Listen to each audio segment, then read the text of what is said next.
Kita melanjutkan pelajaran kita di Injil Yohanes, sekarang pasal 2 ayat 12 sampai ayat 17. Injil Yohanes pasal 2 ayat 12. Sesudah itu, Yesus pergi ke Kapernaum bersama-sama dengan ibunya dan saudara-saudaranya dan murid-muridnya, dan mereka tinggal di situ hanya beberapa hari saja. Menurut Injil Matius pasal 4 ayat 13, Lukas pasal 4 ayat 31, dan Yohanes pasal 6 ayat 24 dan ayat 59, Tuhan Yesus pindah dari Nazaret ke Kapernaum awal dalam pelayanannya. Rupanya Kapernaum menjadi pusat dari pelayanan Tuhan Yesus Kristus di Galilea. Nahum, desa Nabi Nahum.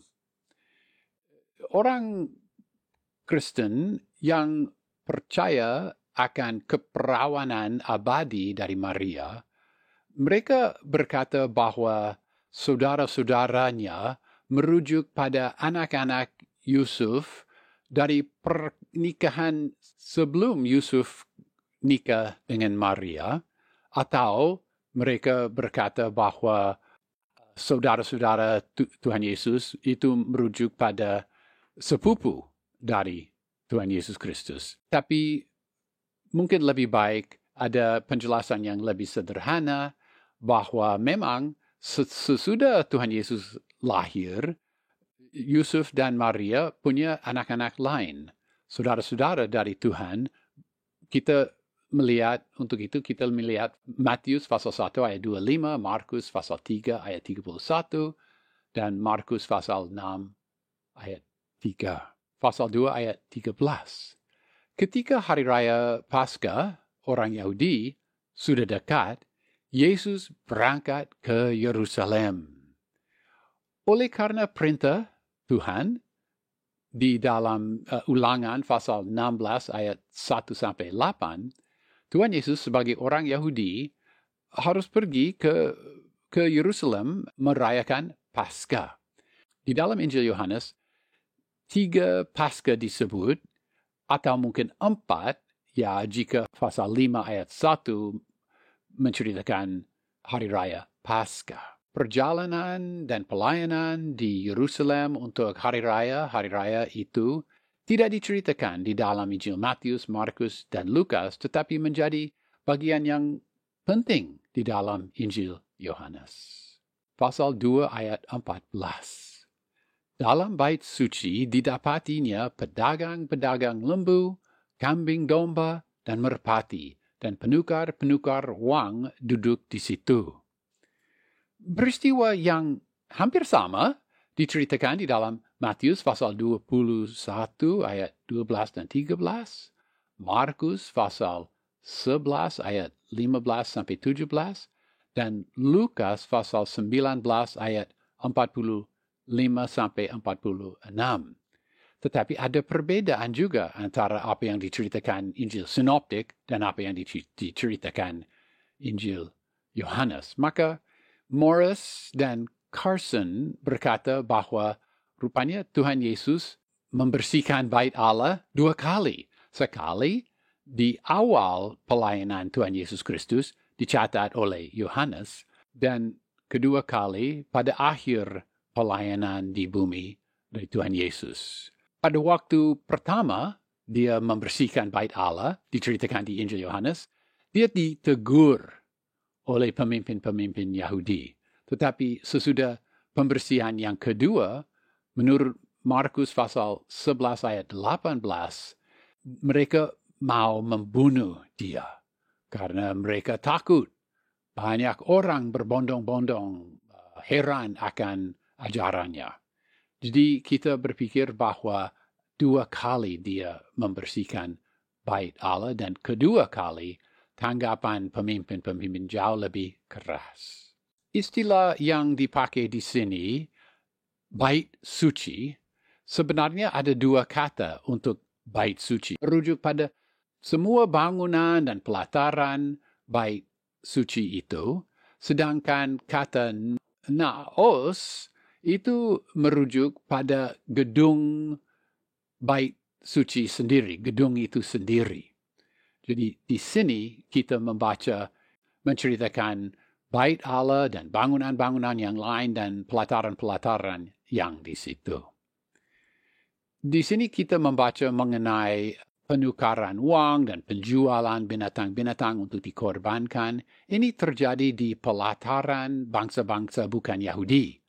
Ini pelataran yang paling jauh dari gedung bait Allah sendiri, dan orang bukan Yahudi boleh masuk ke pelataran bangsa-bangsa itu, tetapi dilarang keras mereka menginjak pelataran wanita. Jika mereka melewati batas itu, mereka boleh dihukum mati oleh orang Yahudi sendiri. Pasal 2 ayat 15, ia membuat cambuk dari tali, lalu mengusir mereka semua dari bait suci dengan semua kambing domba dan lembu mereka. Uang penukar-penukar dihamburkannya ke tanah, dan meja-meja mereka dibalikannya. Sekali lagi di sini, bait suci ini tidak merujuk pada gedung bait suci, tetapi pelataran bangsa-bangsa. Cambuk yang dia dibuat dari tali. Ini tidak melukai orang, tidak melukai binatang. Rupanya tidak ada cambuk, sulit mengusir kambing dan domba dan lembu di situ. Maka dia pakai cambuk dari tali. Dia mengusir binatang-binatang itu keluar dari pelataran bangsa-bangsa, karena pelataran bangsa-bangsa adalah pelataran yang paling luar, paling jauh dari gedung suci itu. Pasal 2 ayat 16, kepada pedagang-pedagang merpati ia berkata, ambil semuanya ini dari sini. Jangan kamu membuat rumah Bapakku menjadi pasar. Di dalam pelataran itu, di dalam pelataran bangsa-bangsa, Tuhan Yesus melawan penjualan binatang-binatang itu dan penukaran uang.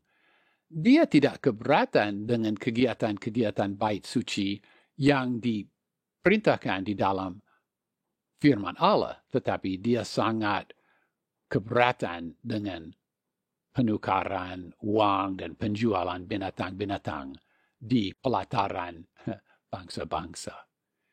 Memang, di dalam firman Allah disediakan pelataran khusus untuk bangsa-bangsa supaya mereka yang mengasihi Tuhan Allah boleh berkumpul di situ dan menyembah Allah dan belajar mengenai Allah yang sebenarnya. Kata Tuhan di sini dikutip di Injil Yohanes dapat dibandingkan dengan Injil Markus pasal 11 ayat 17.